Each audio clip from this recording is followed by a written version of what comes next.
Then the author rahimahullah mentioned that the qira'at is how many types? 4 types he mentions. The qira'at.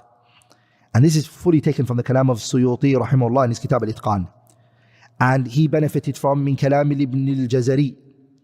Suyuti benefited from the kalam of who? Ibn al-Jazari.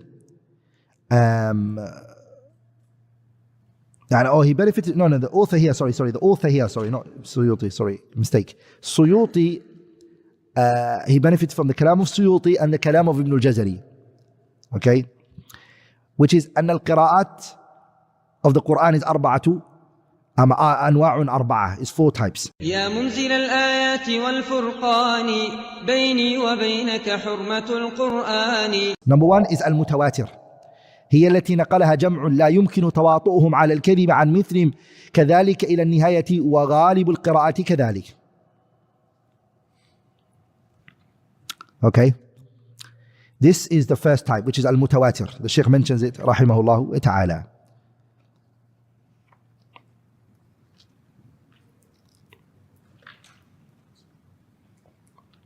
The second one is al-qira'a al-mashhura. There's a qira'a which is known as qira'a mashhura, famous qira'a.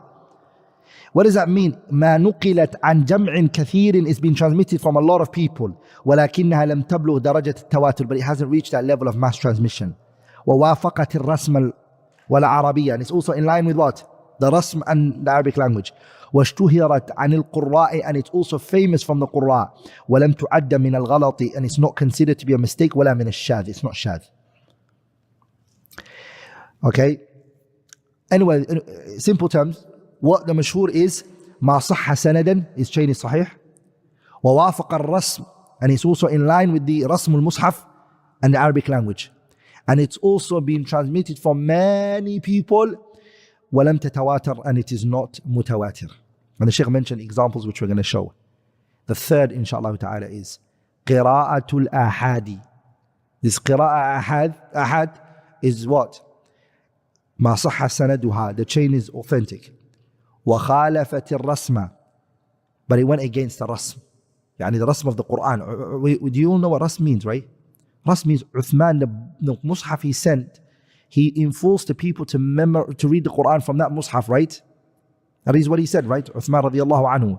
In that mushaf that Uthman sent, okay, is what everyone has to abide by. So if you've taken a Qur'an from the Prophet alayhi salatu wasalam, but it's not according to this mushaf, you're not allowed to read it. Why? Because what Uthman did was he made sure that this was the last Qur'an that was given to the Prophet. As you know, the Qur'an was taken back, it was abrogated verses. And who is it that had al-ardatul akhirah, the last version of the Qur'an? Zayd. Sah? So then now what's happened is the last version of the Qur'an has been given. And Uthman radiallahu anhu, he made sure that he spread that around the world. And everyone is allowed to read the Qur'an in what? It has to be in 2 things. I want you guys to pay attention to this, very important. So this mushaf that Uthman has sent, the scholars differ of how many mushafs they were. Now what I want you to remember is, this mushaf, how did it look like? It had no dots. It had no harakat, no tashkil, no dabt, none of that. Are we all together, brothers? Yes or no? Uthman did 2 things now. He sent those mushafs to those main cities, okay? And he sent a reciter with it. Am I making sense here? No. He sent a reciter with this mushaf to teach the people what's inside here. Are we all together, brothers? And that time the Sahabas were alive. Were the Sahabas alive, yes or no? So had they already memorized the Qur'an from the Prophet? Remember, pay attention. The kuffar and the Christians try to use this, and the Orientalists, they use this against the Muslims. And that is, Muslims rely number 1 on memorization. نحن أهل الحفظ. That's what we are. Manuscripts and copies are secondary for us. Are we all together? We have millions of huffaz around the world. صح? And it was like that before as well. The time of the Prophet ﷺ, many people memorized the Qur'an and had the Qur'an from memory. So don't let it be made them to say to you, where is your earliest copies of the Qur'an? But you're not listening, are you? Why? Us Muslims, we have Hifdh al-Sadr. That's the earliest copies for us. The Sahabas, the Prophet passed it on to them. Thousands of them were memorizing, leading the Salah. They all knew what the Prophet made them memorize. Are we all together, brothers? And that got changed over time. The last year, what happened? Gabriel came and he read on the Prophet ﷺ 2 times in Ramadan. It was the last Ramadan, right? Normally he would only do it once in Ramadan, right? That last year he came twice.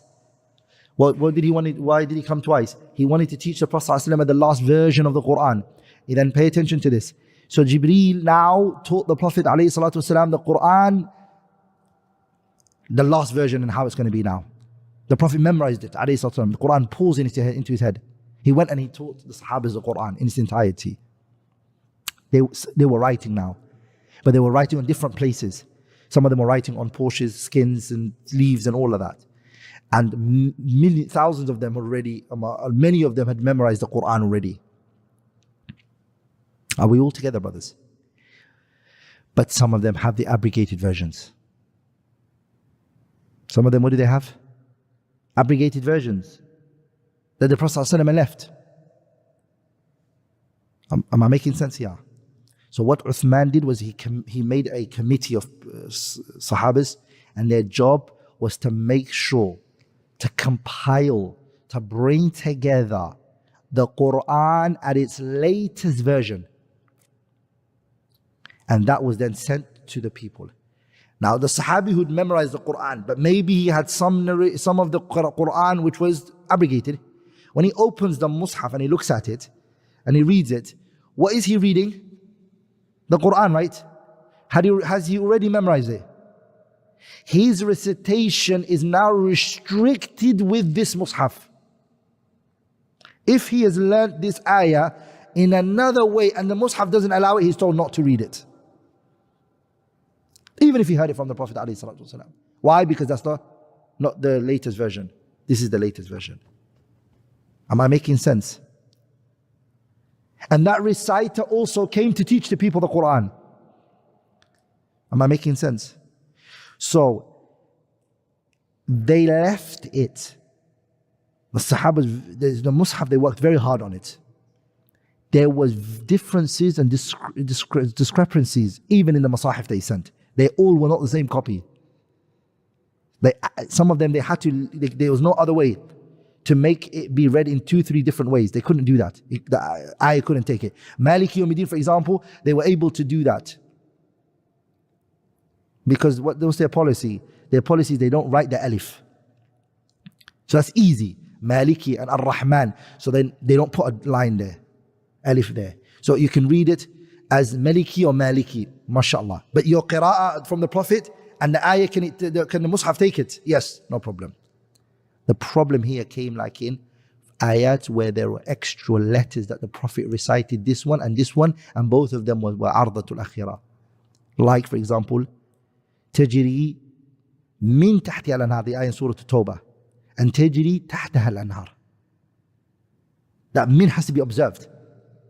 Am I making sense? So that what happened was تجري تحتها الأنهار and تجري من تحتها الأنهار were put in 2 different copies. Orientalists say, oh, this is a mistake. But we say, أيها shayateen, the issue is not a mistake. Do you know why it's not a mistake? Because it goes back to the Sahaba's memorization. If this is a mistake, they would look and say, never did the Prophet ever read تجري من تحتها الأنهار. Did you guys hear تجري من تحتها from the Prophet? No. Did you hear it from the Prophet? They would all negate it and say, this is wrong. There's a mistake in this copy of the Mus'haf. Would they have not? Because they memorized the Qur'an. So the ones who saw it and said, تجري من تحتها الأنهار, oh yeah, I heard the Prophet read it that way. Another one might say, I haven't heard it. Yeah, I heard it. He did read it. Sallallahu Alaihi Wasallam, تجري من تحتها الأنهار and تجري تحتها الأنهار. Are we all together, brothers? And that's what Uthman was observing in the Mus'haf. Are we all together? A book that's written in this field, is the Kitab al-Masahif by Abu Bakr ibn Abi Dawood. Okay, sad because the early copies that were made out of this book was done by a Kafir Orientalist. And he benefited from that. What he did was he seized that opportunity in bringing doubts to the Muslims regarding their Qur'an. Are we all together, brothers? That's why I encourage you, brothers, to study the nuqat. Who was the first person to come and then to put dots, and these efforts was put. The earliest person to do this was Abu Aswad al-Du'ali. Abu Aswad al-Du'ali was the first. And then after Abu Aswad came, the nuqat of Abu Aswad was different to the nuqat, the nuqat, or you can say nuqtah. The nuqat of Abu Aswad al-Du'ali is different to that which of Khalil ibn Ahmad al-Farahidi. And I'm currently teaching that right now. That issue of the masahif in my madkhal of al-Madrasat al-Umariyah. I'm explaining that more there, inshallah ta'ala. You can go and take those lessons there.